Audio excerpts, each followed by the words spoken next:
Hi friends, சிவிக்ஸ்லேருந்து 10 question பார்க்கலாம். Friends, உங்களுக்கு யூஸ்ஃபுல்லாக இருந்தால் லைக் போடுங்க. அடுத்த வீடியோ போட ஒரு மோட்டிவேஷனாக இருக்கும். ஃபர்ஸ்ட் கொஸ்டின், குடியுரிமை பற்றி கூறும் சட்டப்பிரிவுகள். ஆன்சர் சி, சட்டப்பிரிவு 5 முதல் 11 வரை. பகுதி 2இல் சட்டப்பிரிவு 5 முதல் 11 வரை குடியுரிமை பற்றி கூறுகிறது.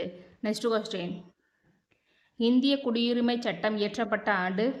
Answer D, 1955. நெக்ஸ்ட் கொஸ்டின், குடியுரிமை சட்டத்தின்படி எத்தனை வழிமுறைகளில் குடியுரிமை பெறலாம்? Answer C, 5. அவை என்னன்னா, பிறப்பால் குடியுரிமை, வம்சாவளி மூலம் குடியுரிமை, பதிவு செய்தல் மூலம் குடியுரிமை, இயல்பு குடியுரிமை, பிரதேசங்கள் இணைப்பதன் மூலம் குடியுரிமை என 5 வகைகளில் குடியுரிமை பெறலாம். நெக்ஸ்ட் கொஸ்டின், பாண்டிச்சேரி இந்தியாவுடன் இணைந்த போது அம்மக்களுக்கு குடியுரிமை வழங்கிய ஆண்டு. Answer C, 1962. பாண்டிச்சேரி இந்தியாவுடன் இணைந்த ஆண்டு 1954ஆம் ஆண்டு இந்தியாவுடன் இணைப்பதற்கு வாக்கெடுப்பு நடத்தப்பட்டது. இந்த வாக்கெடுப்பு வெற்றி பெற்றதை அடுத்து 1963ஆம் ஆண்டு இது அமல்படுத்தப்பட்டது. 1962ஆம் ஆண்டு அம்மாநில மக்களுக்கு இந்தியாவின் குடியுரிமை வழங்கப்பட்டது. நெக்ஸ்ட் கொஸ்டின், இந்திய குடிமகனை திருமணம் செய்த ஒருவர் பதிவின் மூலம் குடியுரிமை பெற எத்தனை ஆண்டுகள் இந்தியாவில் வசித்திருக்க வேண்டும்? ஆன்சர் டி, 7 ஆண்டுகள். இந்தியாவில் இருக்கிற ஒருத்தரை வெளிநாட்டில் இருக்கிற ஒருத்தர் திருமணம் முடிக்கிறார் அப்படின்னா அவர் இந்தியாவில் 7 வருடங்கள் வாழ்ந்திருந்தால் இந்தியாவின் குடியுரிமையை அவர் பெறலாம். நெக்ஸ்ட் கொஸ்டின், பிரவாசி பாரதிய தினம் எப்பொழுது அனுசரிக்கப்படுகிறது? ஆன்சர் டி, ஜனவரி 9.